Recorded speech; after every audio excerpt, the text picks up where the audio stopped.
from the WYLN studios in Hazleton, Pennsylvania. WYLN Evening Edition at 5:30 starts right now. Good evening. It's Tuesday, February 16th, 2016. I'm Ann Gownley. An 11-car pileup early this morning shut down Interstate 81 northbound in Lackawanna County from the Clark Summit exit to the East Benton exit. Emergency crews say 8 tractor trailers and 3 small passenger cars were involved in the crash that caused by icy conditions. Authorities say a tractor trailer jackknife causing the pileup around 4 a.m. 7 different fire crews responded to that scene. Hazmat crews were also called in to clean up the large amount of diesel fuel that was spilled onto the roadway. 3 people, a man, a woman, and a baby, were taken to Geisinger Medical Center with minor injuries. Nearly a dozen tow trucks were called in to help pull the cars apart. Crews were able to reopen that section of road around 9 a.m. The wintry weather didn't stop residents from packing into last night's Hazleton City Council meeting. Our Julie Stefanovich has the story. The beginning of last night's Hazleton City Council meeting was spent discussing the earned income tax revenue. Councilman Dr. David Sosar questioned Mayor Jeff Cassat on the $500,000 that is being transferred from the pension fund to pay other city expenses. We've not taken a pension, we've not taken a TAN out, I should say, in a number of years. Is it that we can't, or is it that we simply refuse to? We were hoping that we didn't need one. I believe a lot of this transpired before I came into office, as this stuff is all dated from 2015. So the idea was there. We were hoping to get the property taxes billed out as soon as possible to avoid doing either one of these. Council is also considering assessing an impact fee on fill materials used for reclaiming abandoned mine lands inside city limits. The area in question is the old city dump in the southwest corner of the city. It's where former Mayor Lou Barletta proposed an indoor-outdoor amphitheater. The idea for the fee comes from City Councilwoman Grace Cuso. She says it's a way of generating revenue. Council authorized Solicitor Sean Logsdon to research its legality. Council also tabled a residency requirement proposal from Cuso. Council heard from residents and retired Hazleton City Police Officer John Leonard. I believe the current method of residing within 10 miles is appropriate for city employees. I would challenge you to provide incentives to officers, however, to live in the city and fire department personnel. Let's talk property values. Many people who would like to move and go to greener pastures are unable because people are not willing to pay what their house is worth. In order to bring in the best possible candidates to our departments within the city, we're going to be hamstrung to hire adequate candidates in any department if we're just looking organically within the city. The next City Council meeting is scheduled for Tuesday, March 1st at 7 p.m. In Hazleton, for WYLN News, I'm Julie Stefanovich. Thank you, Julie. A home invasion and robbery Monday afternoon. It happened near Sorberton Hill in Union County, a few miles northwest of Shikshini. State police saying that about 2 p.m., 2 assailants broke in, pulled guns, and tied up 73-year-old William Lear and 61-year-old Donna Lear. They managed to free themselves and call 911. The assailants are still on the loose. 3 people were arrested by Wilkes-Barre police after a federal search warrant was executed at a home on Charles Street in the city. According to police, 40-year-old Truman Jones, 25-year-old Kimberly Ramsey, both of Wilkes-Barre, and 44-year-old Victoria Kranek of Edwardsville were arrested. Police say the arrests came from a combination of cooperative efforts between local, state, and federal law enforcement agencies. Investigators seized quantities of heroin, illegal firearms, drug paraphernalia, and proceeds from drug trafficking. All 3 were charged with felony drug-related crimes and are currently behind bars at the Luzerne County Prison. Pennsylvania Attorney General Kathleen Kane announced today that she will not seek re-election. Kane, a Scranton native and the first female Democrat to hold the office, called a news conference in Scranton this afternoon to say that she is not going to run again. She cited a number of reasons, including wanting to put her sons first for not seeking re-election. Kane says she will continue to fight for the rights of Pennsylvania during the remainder of her term. She said she wishes all of those in office to do what is right in just and fair manner. Kane is accused of leaking secret grand jury testimony and then lying about it under oath. Earlier this month, the Pennsylvania Supreme Court upheld its decision to suspend her law license. The Attorney General still faces impeachment proceedings in the State House and a criminal trial set for August in Montgomery County. Nearly 6,000 UGI customers experienced power outages this morning. According to Communications Manager Joe Swoop, a pole fire in the Sawyersville area caused the outage, leaving 3,000 without power this morning. A second outage left another 3,000 in the dark in the Kunkel area. Power was restored to customers this afternoon. The company is providing updates at ugi.com/outages. If you know of a power outage, please contact UGI call center at 800-276-2722. Wilkes-Barre will operate throughout 2016 on the budget drawn up by former Mayor Tom Layton. The deadline for enacting a revised budget passed on Monday. Mayor Tony George had submitted a revised $52 million budget, but council voted it down last week. After council's vote, he had a few days to revise it further and resubmit it, but he did not. He was not widely expected to do so. George says the budget he inherited has unrealistic revenue projections. He told WILK last week he expects to be forced to lay off some city employees throughout the year. Well, it's time now for a first look at our forecast. It seems like the heavy rainstorm today melted most of that snow away, but this morning it was ice, causing several schools in our area to close or have delays.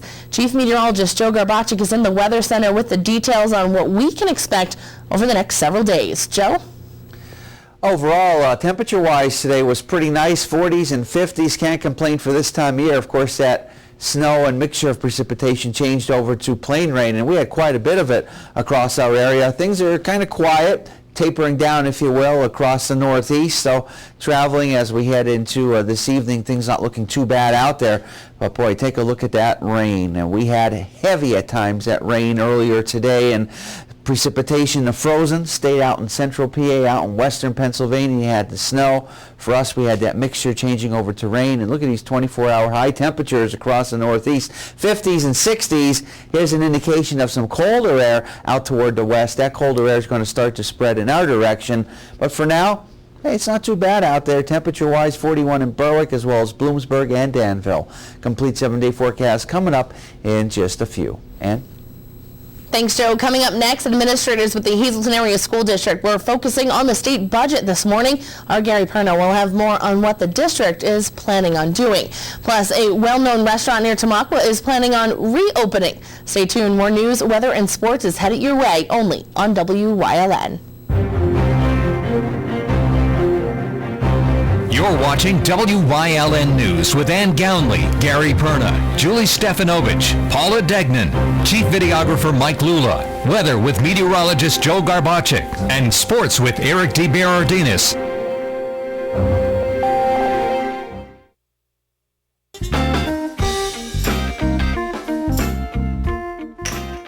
Boy, I hope I win tonight. Why? It's tax time, and I have to get my taxes done. Well, why don't you try Honest Abe's tax service? The most you'll pay is $75 to $125. They say don't stress, pay less. What's that name again? Honest Abe's Business and Tax Service. 310 South Church Street, Hazleton, 570-861-8297.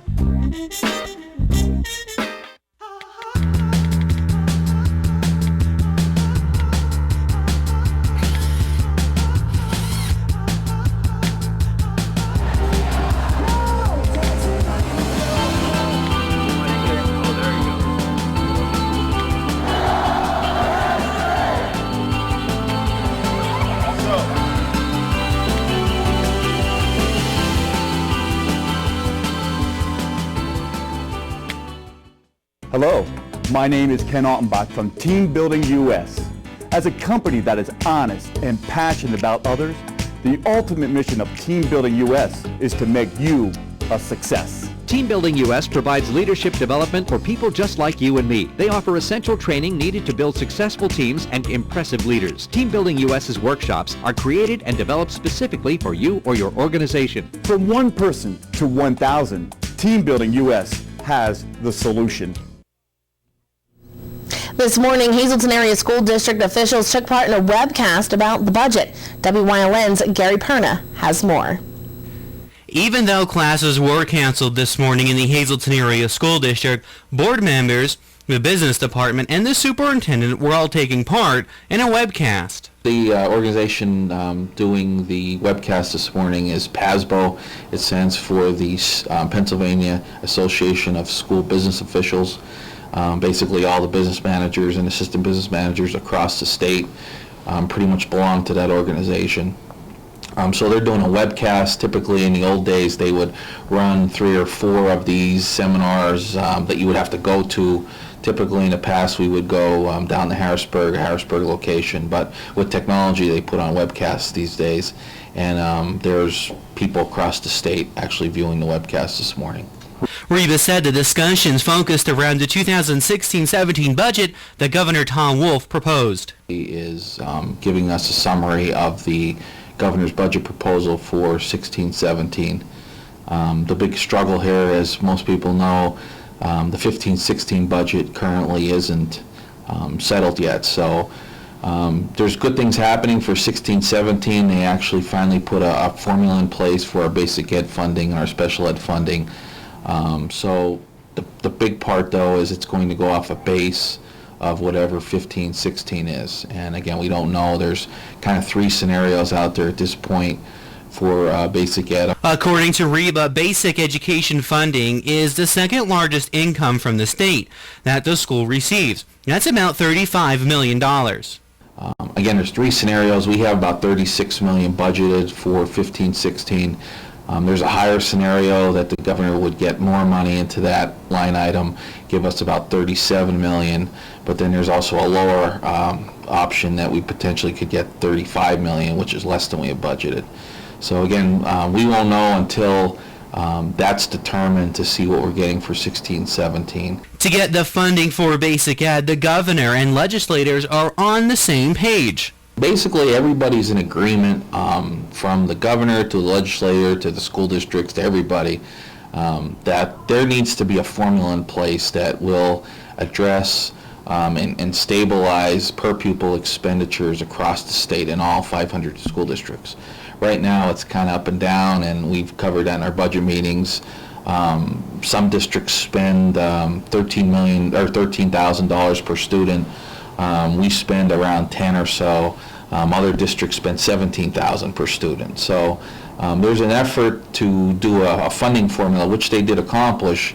The problem right now is how much they have to fund it, and to get the funding is the increased funding. That's the question mark. What seems to be that nobody can agree to, how they're going to fund that. And there's proposals on the table, as you probably heard, to raise the sales tax or different taxes. So that's basically in place now.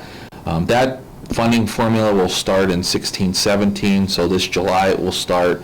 But the big question mark again is 15-16 because it's not set yet. That will be our base. Hazleton area is now working on its 2016-17 budget. The school board is meeting with the business department to hammer out the district spending plan. But Reba said they only got enough money from the state in January to get them through March or April. Then they'll be back in the same spot they were in, wondering if they're going to be able to keep the doors open. The Hazleton Area Budget Committee will meet again on March 9th, and residents are encouraged to attend to hear what's going on with the budget process. In Hazel Township, for WYLN News, I'm Gary Perna. Thank you, Gary. Coming up next, Chief Meteorologist Joe Garbacik is back with a full look at our forecast. Plus, a look at what popular restaurant is planning on reopening. More news is headed your way, including sports, coming up here on WYLN. Stay tuned.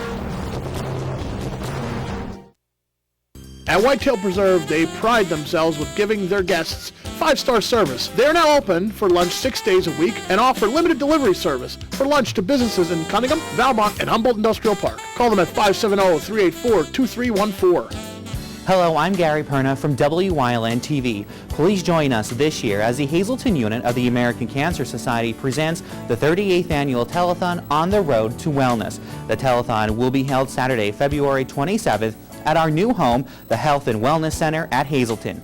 WYLN will be broadcasting live from 11 to 11 p.m.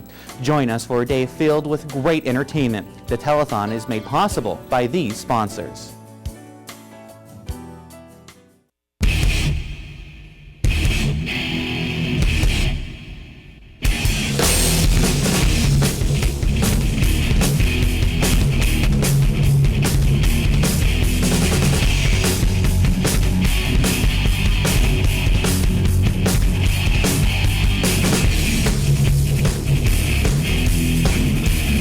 Watch Off the Beaten Path on WYLN TV 35 and discover the Pennsylvania you never knew existed. We know there are thousands of people all across the country just like us, waiting for their songs to be heard. Our mission is to hit the road, find them, and bring them into the daylight. And oh yeah, we're going to have a blast along the way. This is the Songwriters Roadshow.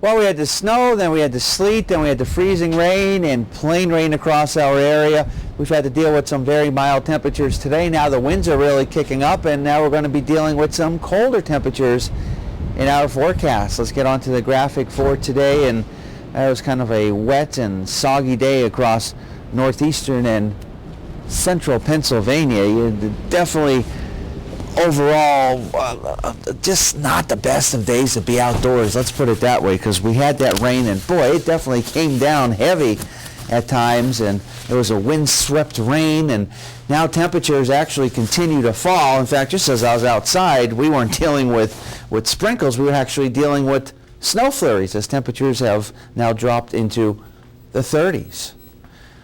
Live 35 Skycast Doppler, just a couple of sprinkles, couple of flurries across our area, but pretty much that is about it. Our live Lehigh Tire conditions outside our station in Hazleton, 34 degrees. Take a look at the rainfall since the midnight hour, just about 2 inches of liquid. Now, some of that was some snow in the rain gauge that actually melted, but still a decent amount of rain, decent amount of liquid equivalent from this particular storm system. So we got the colder air now making its way into our area. It's 31 now in Dayton, 30 degrees in Buffalo, 30 degrees in Chicago, and 31 degrees in Minneapolis. Closer to home, 41 Wilkes-Barre-Scranton International Airport, 37 in Mount Pocono, 41 in Selinsgrove, 40 in Williamsport. And notice how these temperatures drop significantly out toward the west. It's only 29 degrees now in Bradford, and it's at 31 in Erie. Up in the Wyoming Valley area, temperatures continuing to remain in the 40s. Got a stiff wind as much as 15 to 20 miles per hour. Radar-wise, there you can see the rain that moved through our area after everything changed from that snow and mixture over to plain rain. And again, it was heavy at times across the northeast, but it now has moved away from our area. So things will be kind of quiet as we head through the overnight hours and as we head into the daytime hours of tomorrow. Not much going on, should be fairly quiet, but the big news is it's going to turn colder once again. Tonight dropping down into the 20s. Tomorrow we're only getting up into the 30s for daytime high temperatures. But we're going to see even a little bit more of a warm-up as we go into this upcoming weekend. Not a significant warm-up, but we'll increase those temperatures a little bit. But early next week, well, we'll watch another storm system and see what ends up happening, to see if we get any precipitation, any winter-like precipitation across our area. Extended forecast looking like this, and what we can expect over the next couple of days: 33 for tomorrow, colder for Thursday, only in the 20s. Yeah, 30s as we go into our Friday. The weekend we're up into the 40s, and it does get a little bit colder as we progress through next week. Daytime Pennsylvania lottery numbers: to pick 2, 6-8, to pick 3, 7-8-1, and to pick 4, 4-1-5-8. Pick 5 numbers looking like this: 8, 5, 8, 2, 6, and the treasure hunt numbers 18, 20, 23, 26, and 27. Stick around, we'll have a lot more for you coming up after the break. If you haven't found the perfect fishing getaway, you haven't been to Captain's Cove. Located on Henderson Harbor in upstate New York, Captain's Cove offers a variety of accommodations to please just about anyone. The motel, also located on the harbor, offers a magnificent view. Enjoy free morning coffee, air-conditioned rooms, cable TV, and HBO. The cottage can accommodate up to 8 people with 3 bedrooms, a complete kitchen, washer-dryer, 2 full baths, air conditioning, an outside grill, and picnic table. Call us today for rates and information at 1-800-824-FISH.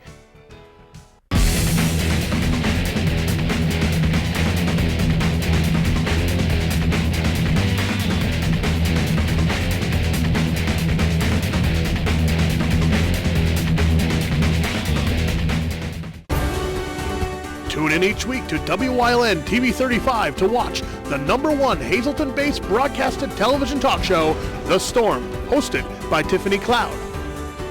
Candidates, politicians, community leaders, and more appear on The Storm when they want to be heard.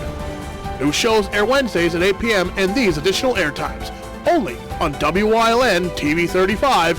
We're your local network.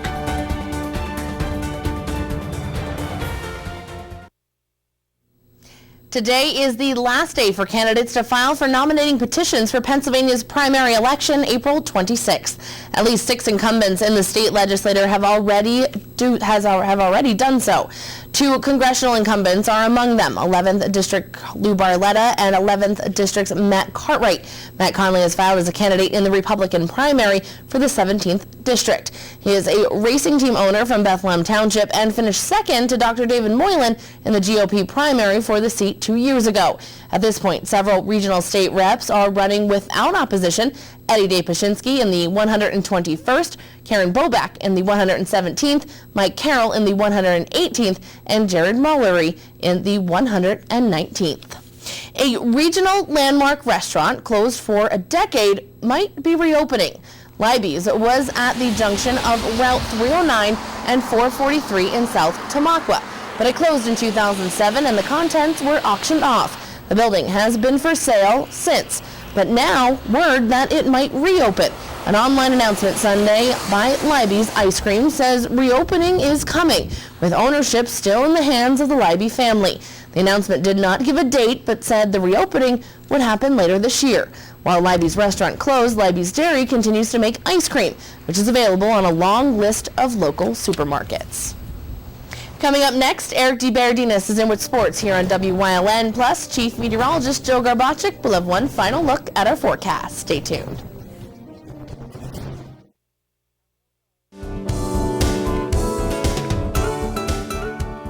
Join us this week on Let's Talk Chiropractic. You'll meet Jeanette Oven, a woman who had not one but 2 car accidents and was left in such terrible condition that she eventually began to lose her mobility.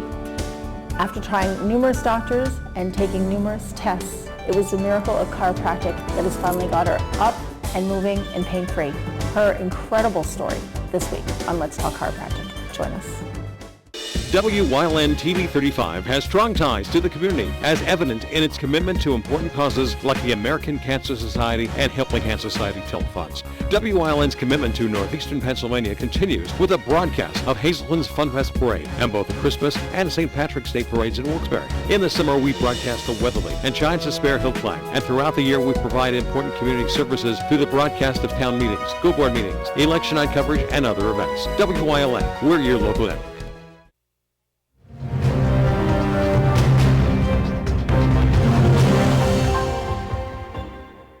Before we delve into the district playoffs, which tip off tonight, a look back at the plays of the week from the Schuylkill League playoffs. Championship night as Minersville sophomore Emily Mealy nets career point number 1,000. And what a time to do it. The Lady Miners win the Schuylkill League title and remain unbeaten at 24-0. Also have to give props to the Pottsville boys who won yet another championship and entered districts undefeated again.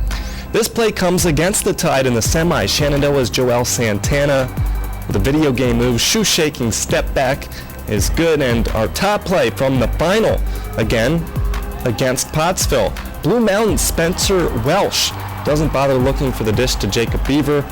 Only counts as 1 assist, but it's the prettiest one, and those are your plays of the week. District 11 enters their playoff stage later this week or early next week, depending on classifications. But tonight, the opening round games for several District 2 teams. AAA boys, a very competitive bracket with 10 Wyoming Valley Conference teams competing. However, 6 of those schools will not be playing Tuesday due to weather postponements. GAR and Nanticoke have their home games moved to Wednesday, while Coughlin, Lake Lehman, and Wyoming area will now hit the road tomorrow. Still in action tonight in 3A, Crestwood hosting Pittston and Berwick hosting Dallas. The single A boys also still on for tonight as MMI and Susquehanna play at Crestwood in a neutral site quarterfinal matchup. Girls Quad A sub-regional still mostly scheduled for Tuesday as well. Both games involving Wyoming Valley Conference teams to take place at Holy Redeemer as 3-seed Pittston battles 6-seed Williamsport, while 4-seed Wyoming Valley West plays 5-seed Scranton. A few more cancellations for the AA girls. Myers and Wyoming Seminary both have their games moved to tomorrow. Meanwhile, Northwest still hosting Carbondale, while GAR travels to Riverside. Tonight on Late Edition Sports, we will highlights as those district playoffs tip off. But next, Joe Garbaczyk is in with a final look at the forecast. Stay tuned. For over 25 years, Whitetail Preserve Shooting Range, 118 Boulevard Road, Bloomsburg, has provided professionally designed skeet, trap, and sporting clay fields. All stations are handicapped accessible with resident NRA certified shooting instructors on site. There are packages available to fit anyone's budget, restaurant and catering on site. Our facility is also available for weddings, business meetings, bachelor and private parties. Call 570-384-2314. Hello, I am Eric DeBaradinas from WYLN TV. Please join us this year as the Hazleton unit of the American Cancer Society presents the 38th annual telethon on the road to wellness. The telethon will be held Saturday, February 27th at our new home, the Health and Wellness Center at Hazleton. WYLN will be broadcasting live from 11 a.m. to 11 p.m. The telethon is made possible by these sponsors. WYLN is proud to announce a huge technical upgrade to our channels that will bring a better digital picture and expanded coverage area to viewers all over northeastern and central Pennsylvania. In addition to Channel 35.1 in Hazleton, you can watch a crystal clear picture in Berwick and Columbia County on Channel 47.1 and in East Stroudsburg on Channel 24.1. And we're proud to announce Pennsylvania's newest TV station, Channel 9.1 in Williamsport, serving Lycoming, Montour, Northumberland, and Union counties. Now more than ever, WYLN is your local network. Well, we had those mild temperatures today, 40s and 50s. Temperatures now continue to fall, but at least all of that precipitation we had continues to move away from northeastern and central Pennsylvania. But one thing for certain, it's actually bringing in some colder air across our area. We saw just about a little bit of everything from snow to sleet to freezing rain and then plain rain. Hopefully at least you enjoyed the mild weather today, because things are going to change once again. Some colder weather, colder temperatures that are out toward the west are going to continue to spread toward the east, and it's going to be chilly, kind of cold over the next couple of days, and then a little bit milder air will come back into play as we start going into this upcoming weekend. Overall, though, tomorrow, a little bit quieter this compared to what we saw today. However, it's not going to be nearly as mild. It's going to be colder across all of our area, but we don't have to worry about any type of significant precipitation like we saw today across our area. And like I said, going into this upcoming weekend, I think we have a shot to get back up into the 40s, and there's going to be some very mild air from Cleveland through Charleston, through D.C., up through New York City, even up through Boston. Temperatures getting up into the 40s. That's actually pretty nice with all things considered for February. Extended forecast looking like this, and what we can expect over the next couple of days, and what we're looking for is some colder air across our area. We got 30s, we got 20s to talk about for daytime high temperatures, and then going into the weekend, we actually warm things up a little bit. We get up into the 40s into early next week, and then as we go into the middle part of next week, it's a little bit colder. Temperatures in the 30s. Well, 45, that's not bad. Because today was pretty warm. Yeah, today was real nice. Except for... except all that rain. It was like a whiteout. When I was driving into work today, it was like a complete whiteout. Of course, you have the trucks flying past, and I actually thought it was a little scary driving in that rain. Yeah, it really came down as it rain swept rain. Yeah, so we got some games coming up soon. District some big playoffs games. start today, so it's a big couple weeks ahead. Well, all that matters is that Joe's forecast looks like it might just be rain. So, we're hoping. Well, enough said. Good night. There you go, Joe. Have a good one.